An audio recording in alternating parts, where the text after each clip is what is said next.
You may have been wondering if SSMS is dead. Well, it's not. Learn all about what's new and our roadmap this week on Data Exposed.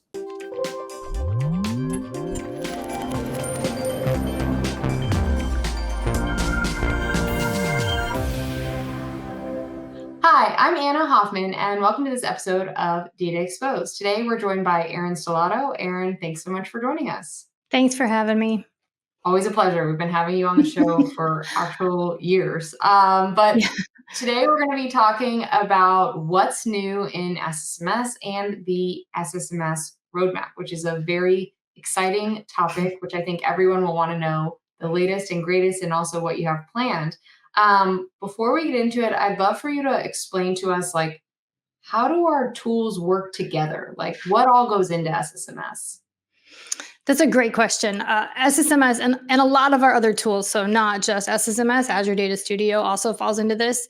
There's dependencies that exist within the application itself. So for SSMS, and this is also very similar for ADS, just as an aside, we have dependencies on drivers and libraries. So SMO, server management objects, most folks kind of know about. DAC effects, which is another important library. And underpinning all of both of those, as well as SSMS as a whole, is SQL Client. And SQL Client is a driver that SQL Server uses as well. And then we also have Scriptum in here. And the reason that it's relevant to this discussion and in general is that whenever there are changes in those drivers or those libraries, we want to pick them up within the tools as well. And so sometimes our releases are, in addition to bug fixes and new features, we're also updating whatever version of those libraries or drivers that we're using. And this was really big when we came out with SSMS 20. So as a reminder for folks who don't read the fine print, which is totally fine, but for folks who might be interested, one of the things that happened with MDS, Microsoft.Data.SqlClient, is that when it went to version 4, it changed to have encryption set to true by default. And so folks in SSMS 19, you're using MDS 3X. So this doesn't affect you yet. What we're talking about here doesn't come into play until SSMS 20. And then in SQL Client 5, we changed not just from encryption being set to true or enabled by default, but we also got a third option. So we went from just having false and true to having different names and a third one. So optional is the same as false, and mandatory is the same as true, and then strict is true, but also with TLS 1.3. So a lot of layers here, which if folks haven't been following along, could be a little bit, I think, confusing at times. But all the tools have been moving from MDS 3 to MDS 5. And the general recommendation is that folks want to be more secure, right? So the recommendation would be to connect with encryption set to true or set to mandatory.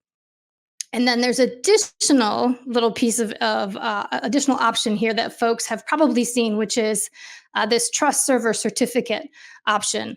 And if you don't have a trusted certificate installed on the server and on the client, then you're going to get a message that you're going to need to trust that server certificate. So that was probably a way longer answer than you were thinking with that very simple question. It's a great answer. And I don't know if this question goes beyond the scope of here, but just curious, how would I know if I need to trust the server certificate or if I can trust the server certificate?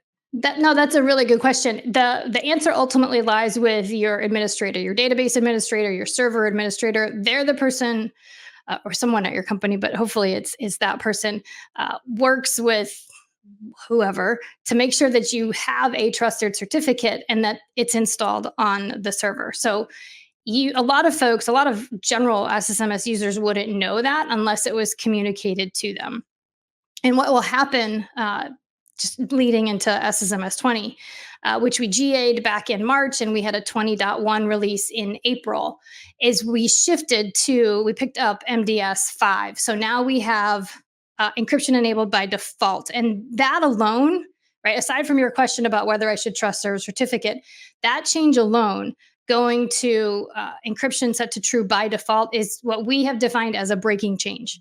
So for a lot of folks who may not be in contact with their DBA, who may be able to just go and download SSMS when the latest version comes out, they've installed this, and we've really tried to publicize these changes through blog posts and the release notes, but it's a whole different set of potentially messages that they're getting because of this default option now being enabled. But the benefit here is that for folks who are running 2022, it now supports strict encryption with TDS 8, which folks have been asking for. So what users will see, admins, not general users, but DBAs might see, or server admins, is that if you looked at the properties for your SQL Server, in 2019 and below, we had this force encryption drop down, yes or no. And if it's selected to yes, then you need to connect with encryption enabled or set to true. In SQL Server 2022, there is this additional option, which I have the arrow to, but I'll just circle this as well, right? In addition to the force encryption, you also have force strict encryption, which means that you have to connect with strict encryption, not just with encryption equals true. So that's where folks really need to be checking with their DBAs or their server admins to understand which one do I need here, right? Got it. That makes a ton of sense. Anything Okay. else in SSMS 20 that folks should be aware of? They'll notice that the connection dialog is different. So we've updated that, and I have a screenshot here side by side. So on the left is the dialog from SSMS 19, and on the right is the dialog from 20. So what you'll notice here is that we're looking at the front tab, the login tab. And in SSMS 19, underneath the remember password box, it was just blank. It's an empty screen if you had expanded it. But now with SSMS 20 on the right, we have that expanded by default. And you'll notice that the value of encryption defaults to mandatory, that true value. And in SSMS 19, those security options were on the connection properties tab. They were hidden, not as visible. So because of these changes, we pulled them to the front to make them more discoverable for folks. So when you come into SSMS 20, a lot of it will look and feel exactly the same, except for this connection dialog. Awesome. Okay, cool. Awesome. So this is great to know about SSMS 20. Folks know where to get this, the usual spot, or they can upgrade somehow within SSMS.